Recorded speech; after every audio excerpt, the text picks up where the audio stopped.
यांच्याकडून एकूण 237 आमदारांचा आपल्याला पाठिंबा असल्याचं पत्र देखील राज्यपालांना दिलं जाईल आणि सत्ता स्थापनेचा दावा देवेंद्र फडणवीस आणि दोनही नेते यामध्ये एकनाथ शिंदे अजित पवार हे दावा करतील। देवेंद्र फडणवीस, एकनाथ शिंदे आणि अजित पवार राजभवनावर दाखल झाले। सगळ्यात मोठा पक्ष ठरलेला आहे यामध्ये भाजप आणि भाजपचा मुख्यमंत्री अर्थात देवेंद्र फडणवीस उद्या मुख्यमंत्री पदाची शपथ घेणार आहेत। त्याआधी राजभवनावर महायुतीकडून सत्ता स्थापनेचा दावा केला जातोय। सत्ता स्थापनेचा दावा करण्यापूर्वी भाजपची विधिमंडळ पक्षाची बैठक पार पडली। यामध्ये गटनेता म्हणून देवेंद्र फडणवीस यांची निवड करण्यात आली आणि त्यानंतर वर्षा निवासस्थानी या तीनही नेत्यांची बैठक पार पडली आणि आता हे सर्वच नेते राजभवनात दाखल झालेले आहेत। राज्यपालांकडे सत्ता स्थापनेचा दावा हे तीनही नेते करतील। सत्ता स्थापनेचा दावा करण्यासाठी तीनही नेते सध्या राजभवनाच्या आतली देखील दृश्य आपण या ठिकाणी पाहिली। तीनही नेते आता सध्या राजभवनावर दाखल झाले आहेत आणि सत्ता स्थापनेचा दावा या ठिकाणी केला जाईल। तर राजभवनावर दाखल झाले त्यावेळची दृश्य देवेंद्र फडणवीस, अजित पवार आणि एकनाथ शिंदे सध्या राजभवनावर उपस्थित आहेत।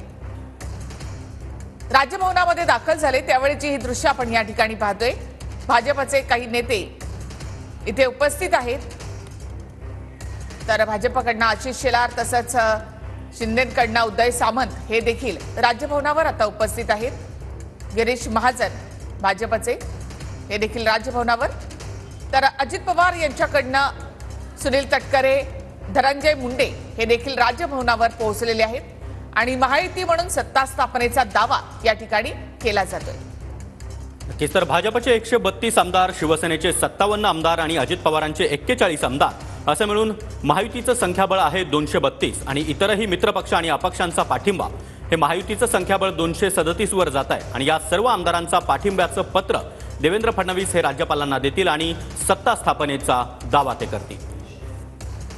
तर तीनही नेते आता राज्यपालांकडे सत्ता स्थापनेचा दावा करणार आहेत। त्यानंतर उद्या आझाद मैदानावर ग्रँड असा शपथविधी सोहळा होणार आहे ज्यामध्ये मुख्यमंत्री म्हणून देवेंद्र फडणवीस तिसऱ्यांदा शपथ घेतील।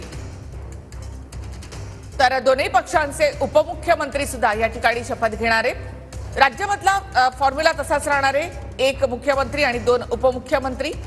महायुतीमध्ये 3 पक्ष सामील आहेत। तर भाजपचा मुख्यमंत्री होणार आणि इतर 2 पक्षांचे उपमुख्यमंत्री उद्या शपथ घेतील। या सोहळ्यासाठी पंतप्रधान नरेंद्र मोदी देखील उपस्थित राहणार आहेत। सध्या महायुतीकडून सत्ता स्थापनेचा दावा केला जातोय। तीनही नेते राजभवनावर उपस्थित आहेत।